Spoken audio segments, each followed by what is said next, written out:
Yo guys, today we're gonna take a look at some must-know extra F2L solutions. We're either gonna solve bad edges without rotating, or for example taking advantage of empty slots. This case right here should always be solved like this. Yeah boy. Before we start though, quick shout out to our mini Pablo right here in the corner, who's gonna watch us solve F2L like real cheese. Now for the first case, I told you guys to put the corner in the back and push the edge into this easy insert position. But alternatively, what you can also do, and this is just something you should also be aware of, is when you align the edge, you can also hide that one and put the corner in the correct position, which you can then solve like that.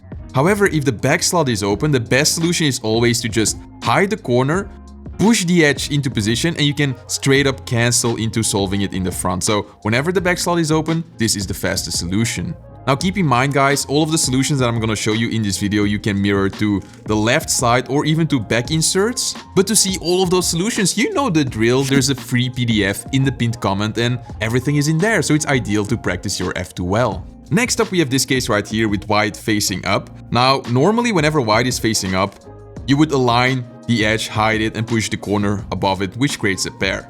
But for this case right here, notice that if I do an R move right here, we actually have a 3-move insert right here. So we can actually just take it out and then insert it in the front right. And this is just, once again, an extra solution you should know and use in your solves. Then the case with a solved corner and a good edge right here. First of all, an extra option I want to give you guys. So normally we would do a sledge right here into this easy insert. However, remember that in the back, I told you to set up into this case right here, which is a 2-gen solution. We can do the same in the front actually and just setting up into this case and then solving it in the front right. So even though this is way longer, you should be able to do it pretty fast. And also a perk for the more advanced cubers out there, it preserves EO.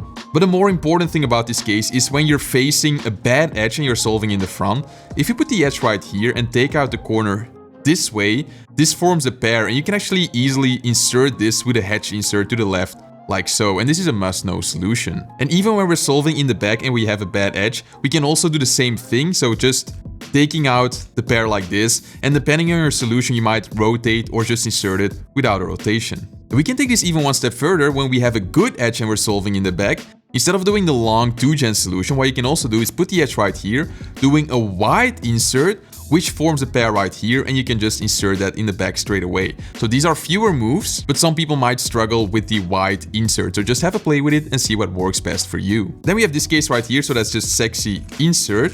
But from this angle right here, instead of rotating, what you can also do is simply doing a sledgehammer, which forms a pair, and you can just insert that straight away, which is a useful solution to solve a bad edge. For this case right here, I showed you that if we put the corner right here and do a R move, we have an easy insert right here. However, with the corner in the back, so really useful to learn in combination with the other solution, if we hide the corner, the edge is in the top layer and we can actually do a U2 and bring the corner back, which also sets up a 3-move insert. Then for this annoying case with a flipped edge and white facing to the right, I told you to build a pair like this, and that is a good solution. But alternatively, and some people might even find this easier, with the corner in the left front like this, we can hide it, which puts blue in the top, red on the top right here, so we can just flick it into its correct position and then solve the 3-move insert in the front. So because both solutions have like a different starting point, it might be useful to just learn both and use it for whenever the corner is in the correct position. Then we have another cool solution where we can take advantage of an open slot right here. So normally for this case right here, I told you to insert the edge, which sets up this case right here. And it is a really fast solution. However, when we have an open slot, we can actually just hide the corner, put the edge across from the corner and then cancel into solving that one in the front. Now notice that I showed you this solution in the back where we would do the same thing, and if you actually have a pair, you just cancel into solving that in the front as well. But the reason this doesn't work in the front when you have a pair in the back is that when you try to do this, you actually can do the solution, but you have to drag the pair in or push it in like that, which makes it slower than the standard solution. Now we have one of the coolest cases where you can take advantage of open slots, because normally right here we would do a pretty long solution where we would insert the corner into another case like that. However, when we can take advantage of an open slot, we can simply align the edge right here, hiding the edge and dragging the corner to this position. When we bring the edge back, we have an easy insert. So this solution just flows way better, so whenever you can take advantage of an open slot, you should do it. And we can even apply the same principle for when we have a bad edge right here, because if I just hide the edge and put the corner into this position right here, if I bring back the edge, we have a 3-move insert right here. So depending on your solve, once again, you can either use F moves or rotate for the insert. And I also want to show you how we can take advantage of this technique when we're solving in the back. So even though we have a good edge right here, we do not want to mirror the front slot solution because this is just an awful pair. So what we can do instead is from this angle right here, inserting the edge, which sets up this case right here. And this is still not ideal because it's a pretty long solution. From this angle, we can do a similar thing by doing a wide F prime, L, wide F, which also sets up an easy insert, and we can just insert that one straight in the back.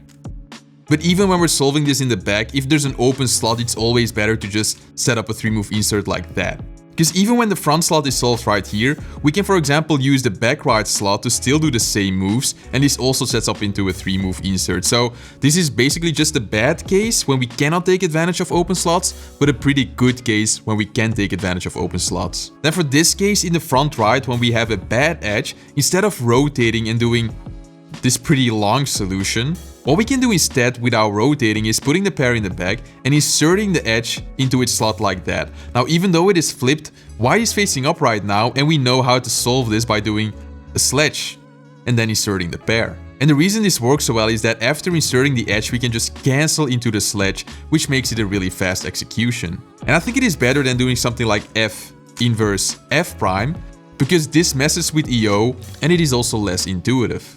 And then for this terrible case right here, we have a really long solution, so splitting apart the pieces, setting up a 3-mover and inserting it like that. However, when the back right slot is open, notice that when we're taking out the pieces, we can actually cancel into setting up into this 3-move insert. And because we're using an empty back right slot, instead of rotating to this side, it might be better to rotate to this side and just insert it into the front, which makes it easier to work on our next pair. And then finally, when we have a solved corner and a flipped edge and the back right slot is open, what we can do instead of, solving this in the back like that, is just doing a slash right here, which takes out this pair and also orients this edge. Because the back right slot is open, we can do this easy solution that I showed before in the video. But some people even like this solution when we cannot take advantage of open slots. So just doing a sledge, which sets up this case right here. I don't think it is faster, but just be aware that the solution exists. Right now, you're so close to mastering the standard F2L cases. There's basically one more fundamental technique that I want to teach you called keyhole, where you basically work with pairs where one of the two pieces is solved. And this can save you a ton of moves. You can find that video on screen right now. And once again guys, I use the Moyu Weilong Ferrocore, and you can get it at TheCubicle.com and use discount code CUBED for a huge discount. Thanks for supporting the channel, and I will see you in the next one. Ciao.